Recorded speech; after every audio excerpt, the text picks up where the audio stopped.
வணக்கம்.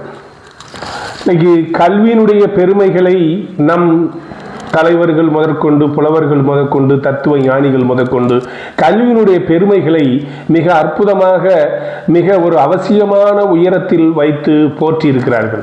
அந்த அடிப்படையில் இந்த கல்வி இன்னைக்கு கற்றல் கற்பித்தல் எப்படி நடைபெற்று கொண்டிருக்கின்றன என்பதை பற்றி விழிப்பு நம் எல்லாருக்கும் இல்லை என்பதுதான் ஒரு வருத்தத்துக்குரிய ஒரு செய்தியாக உள்ளது. நான் தமிழகம் முழுக்க ஒரு ஆயிரக்கணக்கான பள்ளி கல்லூரிகளுக்கு வகுப்புகளை விசிட் பண்ணியிருக்கிறேன். அந்த வகுப்பறைகளில் எல்லாம் பெரும்பாலும் ஆசிரியர்களை மையமாக வைத்துதான் இயக்கப்பட்டு வருகின்றன.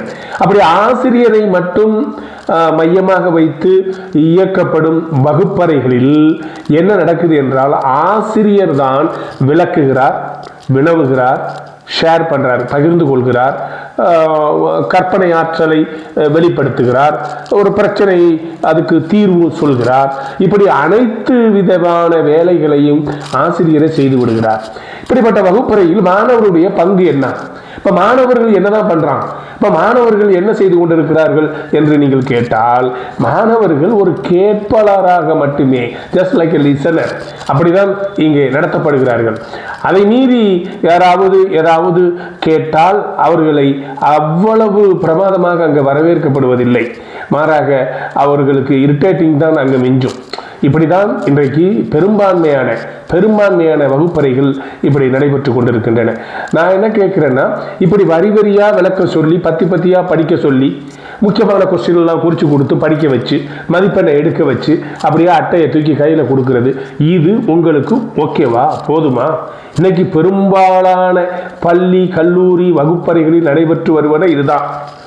இப்ப இது மாதிரியான முடிவுகள், இது மாதிரியான தெரிவுகள் பெற்றோர்களுக்கு நிம்மதியாக இருக்கிறதா, ஃபுல்ஃபீலா இருக்கிறதா அப்படி கேட்டா 10க்கு 9 பேர் இல்லைன்னு தான் சொல்றாங்க. அப்புறம் எல்லாரும் அங்க படிக்க வைக்கிறீங்க, என்ன பண்றது, வேற வழி இல்லை அப்படி சொல்றாங்க. அப்ப நான் என்ன கேட்கிறேன், இது மாதிரியான வகுப்பறைகளில் ஒரு தரமான, ஒரு முழுமையான கற்றலை, கற்பித்தலை நாம் பார்க்க முடியுமா என்றால் இல்லை. அப்ப தரமான வகுப்பறைனா என்ன? அடுத்த கேள்வி நம்மளுக்கு எழுதா இல்லையா? அப்ப தரமான ஒரு முழுமையான ஹோலிஸ்டிக் எஜுகேஷன் அப்படி சொல்லுவோம். ஹோலிஸ்டிக் அதாவது பூரணமான, முழுமையான வகுப்பறைனா என்ன? மாணவனுடைய மனன ஸ்கில்லை மற்றும் வளர்ப்பது முழுமையான கல்வி என்று சொல்ல முடியாது. மனனம் செய்வது ஒன் ஆஃப் த ஸ்கில், அவ்வளவுதான். அதை தாண்டி ஒரு வாழ்க்கையில நாளைக்கு எதிர்நோக்கக்கூடிய எதிர்காலத்தை, எந்த ஒரு பிரச்சனை வந்தாலும் அதுக்கு தீர்வு காணக்கூடிய திறனை வளர்க்கப்பட்டிருக்க வேணும். ஒன்று. அடுத்தது, அவனுடைய தன்னம்பிக்கையை அவன் மேன்மைப்படுத்தி இருக்க வேண்டும். அவனுடைய கான்ஃபிடென்ட்டை டெவலப் பண்ணியிருக்கணும். அதை முன்னிறுத்தி அவனுக்கு அந்த இடத்தை கொடுத்திருக்க வேண்டும். ஒன்று. அடுத்தது, புத்தாக்க சிந்தனை, புதுமையாக ஒரு விஷயத்தை உருவாக்கக்கூடிய உச்சபட்ச சிந்தனையை, இதெல்லாம் அவர்களுக்கு புழங்குவதற்கான இடத்தை வகுப்பறையை தவிர வேறு யாரும் கொடுக்க முடியாது. அங்கே வகுப்பறையில மாணவனுடைய திறமையினை, மாணவனுடைய ஆற்றலை, அவனுடைய மனதிலே மறைந்து கிடக்கின்ற விஷயங்களை தோண்டி எடுப்பதுதான் உண்மையான கல்வி. ஆனால் நடப்பது என்னவென்று கேட்டால், அன்பார்ச்சுனேட்லி மாணவர்களுடைய திறனை வெளிக்காட்டுவதாக இருக்க வேண்டிய இடத்துல ஆசிரியருடைய கற்பனை திறனையும், புத்தாக்க திறனையும், அவர்களுடைய வித்தியாசமான வியூகத்தையும், அவருடைய உச்சபட்ச சிந்தனையை மட்டும்தான் இங்கே விளக்கப்படுகின்றன, இங்கே காட்டப்படுகின்ற ஒரு இடமாக வகுப்பறைகள் இருக்கின்றன. அப்ப யார் திறமையை காட்டுறது வகுப்பறை? ஆசிரியருடைய திறமையை காட்டுவதுதான் வகுப்பறையா? ஒரு நல்ல ஆசிரியர் என்பவர் மாணவர்களை தோண்டுகின்ற ஒரு நபராக இருக்க வேண்டும். அப்ப தோண்டுகின்றது என்றால் எப்படி? வினவுகின்ற வகையில் பல வகைகள் இருக்கின்றன. அப்ப இதையெல்லாம் முழுமையாக செய்தால் மட்டும்தான் அங்கே ஒரு தரமான வகுப்பறையை நாம் பார்க்க முடியும். இந்த தரணி முழுக்க இப்படிப்பட்ட ஒரு தரமான வகுப்பறை இல்லாவிட்டால் அது எதிர்காலத்திற்கு மிகப்பெரிய சவாலாக முடியும் என்பதை நாம் எல்லோரும் எழுதி வைத்துக் கொள்ளலாம். நான் ஒரு புத்தகத்திலே படித்த வாசகம், ஒரு நாட்டை அழிக்க வேண்டுமென்றால் இராணுவத்தையோ இல்லை அணு ஆயுதங்களையோ பெருக்க வேண்டும் என்பது அல்ல. மாறாக அந்த நாட்டிலே ஒரு தரமில்லாத கல்வியை சத்தமில்லாமல் கொடுத்து கொண்டே இருந்தால் போதும், நாளடைவில் அந்த நாடு தானாகவே அழிந்துவிடும். இப்ப இதுதான் ஒரு தரமான இளைய சமுதாயத்தை வெளிக்காட்ட வேண்டிய ஒரு இடம் எதுவென்றால் பள்ளிக்கூடத்தை தவிர வேறு எதுவுமே இல்லை. நாம் எல்லாரும் சொல்லிக்கிட்டு இருக்கோம், அரசியல்வாதிகளையும் அலுவலர்களையும் குறை சொல்லிக் கொண்டிருக்கிறோம். எதிர்காலத்தினுடைய விழுதுகள், எதிர்காலத்தினுடைய தீர்வுகள், எதிர்காலத்தினுடைய தலைவர்கள் எல்லாம் எப்படி வேணாலும் சொல்லலாம். அவர்களை உருவாக்குவது வகுப்பறை மட்டும்தான்.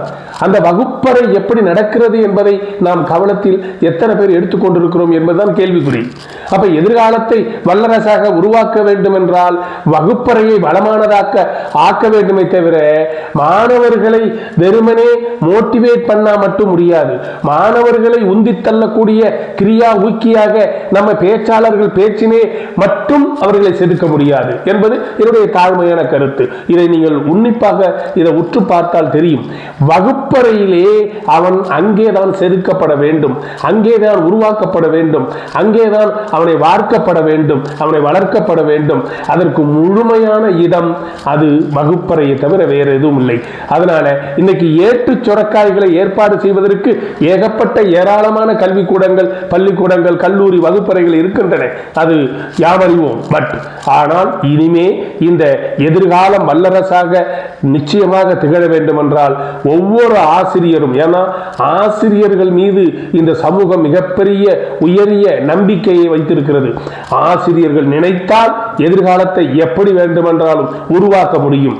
இந்த உலகத்தையே தன்னுடைய ஆளுகையின் கீழ் கொண்டு வந்த இந்த கிரேட் அலெக்சாண்டர் அவருடைய வெற்றிக்கு காரணம் என்று வினவுகின்ற பொழுது அவர் சொன்னது, என்னுடைய இந்த உலகத்திற்கு என்னை அறிமுகம் செய்தது என்னுடைய பெற்றோர்கள் என்றால், இந்த உலகம் என் பின்னாடி வந்ததற்கு காரணம் என்னுடைய ஆசிரியர் அரிஸ்டாட்டில் என்று சொல்லியிருக்கிறார். இப்படி ஒவ்வொரு இந்த உலகத்தில் ஜெயித்தவர்களுடைய 10க்கு 8 பேர்ல 9 பேர் யாரை சொல்கிறார்கள்? என்னுடைய வெற்றிக்கு, என்னுடைய வளர்ச்சிக்கு, என்னுடைய புகழுக்கு என்னுடைய ஆசிரியர் தான் என்று சொல்றார். எனவே ஆண்டவனுக்கு அடுத்த நிலையில் வைத்து போற்றக்கூடிய அத்தனை பொறுப்பு மிக்க, சிறப்பு மிக்க, ஒரு வல்லமை மிக்க ஒரு பதவி என்றால், ஒரு பணி என்றால் அது ஆசிரியர் பணிதான். அந்த ஆசிரியர் பணி இப்பொழுது யாருக்காக, எங்கே, என்ன நடந்து கொண்டிருக்கின்றது? பெற்றோர்களுடைய எதிர்பார்ப்புகளை பூர்த்தி செய்வது மட்டும்தான் ஒரு ஆசிரியருடைய, ஒரு கல்வி நிறுவனத்தினுடைய பணியா? அப்ப உங்கள் உண்மையான பணி என்ன?